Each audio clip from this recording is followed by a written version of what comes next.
Actual video ng malakas na bagyong sumira sa halos buong bayan ng Rojas sa Oriental Mindoro. 12 katao, patay!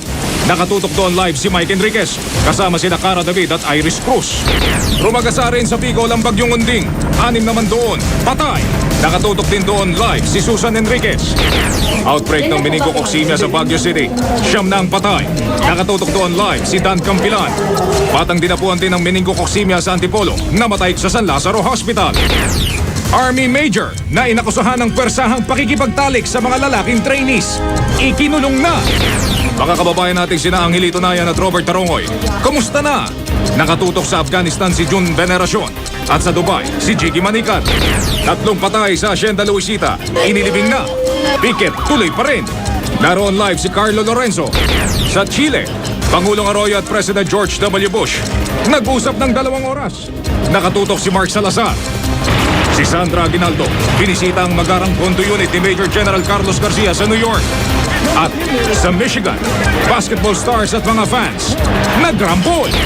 Sa showbiz, dance showdown ni Regine Tolentino at Andrea Del Rosario. At Jo Marie, handa na raw humarap kay Aramina.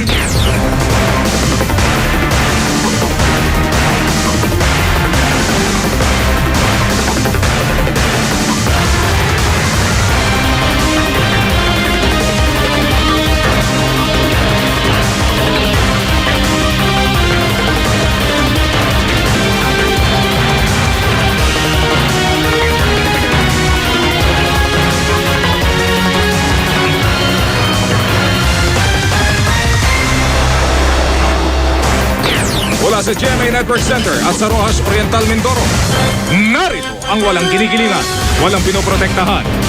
Mel Tiangco, Mike Enriquez. Magandang gabi po. Ito ang 24 oras dahil hindi natutulog ang balita.